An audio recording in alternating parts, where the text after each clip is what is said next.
Russia's told the United States to cut the number of diplomatic staff it has in the country by the 1st of September.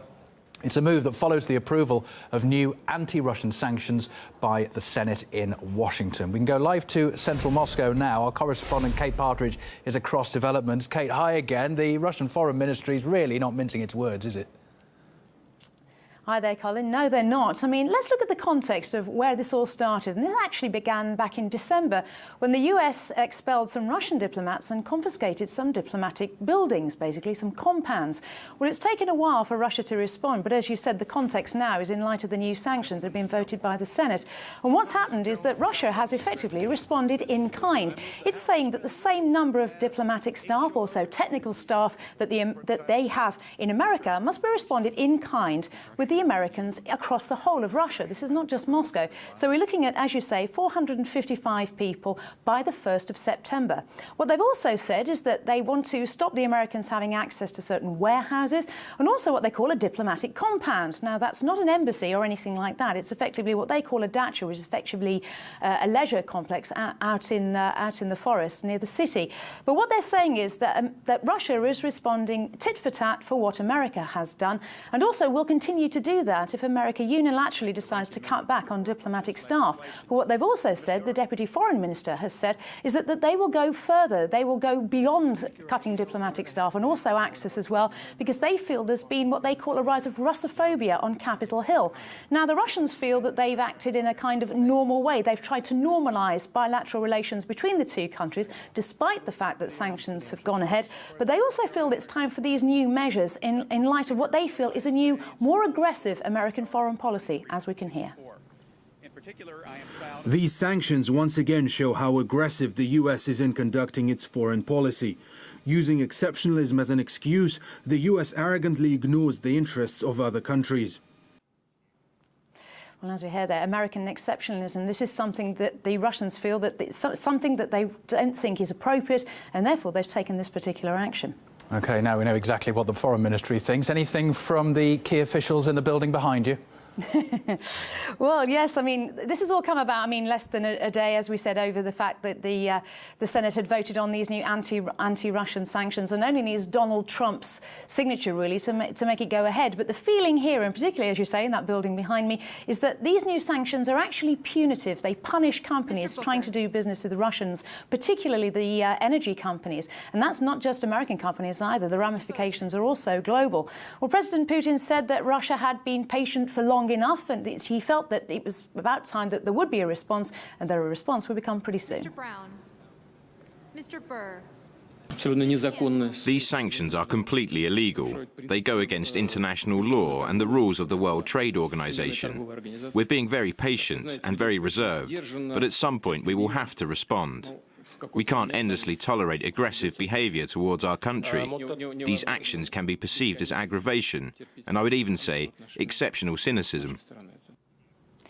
And there hasn't just been a response from the Kremlin either. We're looking at the US ambassador to Russia, John Tefft, who's also said that he feels a deep sense of disappointment over these new moves and has protested against them. All right, Kate, for now in central Moscow, thanks very much for that. OK, now many still see President Trump as being in a tough position. Early days yet, of course. It only just turned 9 a.m. in Washington, and he's yet to make his decision. Either he must take a hard line on the Kremlin or let down his party and try and go against the will of Congress. We're going to get more live reaction now. Leonidas Chrysanthopoulos is with us, former Greek diplomat and ambassador. Welcome to the programme. The Russian president warned yesterday that there could be countermeasures. Do you think anyone in Washington would have expected them this quickly? I think that they should have expected it because it is also to the credit of Russia that they waited so long to take these measures.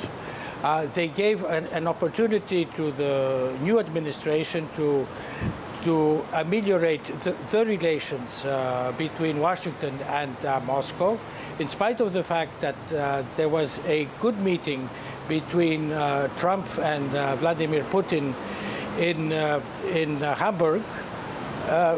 We see that the administration and the Congress still insist on this hardline policy. By the way, it is totally illegal by international law, the confiscation of property that the Obama administration did in December, because the property also of the embassies, they also have diplomatic status, and they are covered by the Vienna Conventions on Diplomatic Relations. But also, I think that the U.S. administration should also look into Oliver Stone's Putin's interview, where Putin was very clear there on what his disposition was vis-à-vis the United States, vis-à-vis the Trump administration, and very correctly, I think, he condemned the administration and the bureaucrats of all countries for creating these problems. Another thing that the Congress measures create is that they create a rupture between the European Union and the United States, because the interests there are totally conflicting between the European Union and the United States. So the measures that Russia took today, they are according to diplomatic practice, and it's exactly a reply to the measures taken by the Obama administration. And I find them totally not logical to take more measures against Russia. For what? Do you think Russia's move will have any bearing on what President Trump does in the coming hours? I think it will. I think it will, but he cannot do many things, because this was adopted in Congress with only 3 negative votes. So even if he vetoes this act, it will still pass by Congress with I think the 2/3 majority. I mean, anyway, it's a lost case. The measures will be applied. And I don't think that Trump can do very many things there. Okay, so in your expert opinion then, as a career diplomat, where's this going to take us in the future then on solving the big issues like Syria, for instance, where both the US and Russia were seemingly ending up on the same page? But now the diplomatic talk is increasingly angry between the pair of them. Where's that going to lead us? Well, the problem today now is purely economical. I think that on the Syrian issue, it's not going to affect it very much, because Lavrov has very good contacts with his American counterpart. And they are working out, and what they have worked out until now has been effective. So I hope, but I don't think that it will affect the other issues. Of course, it's up to the Congress also to assume their responsibilities. I mean, they're treating the Russian Federation as if it was the Soviet Union, and they should understand that it is no longer the Soviet Union.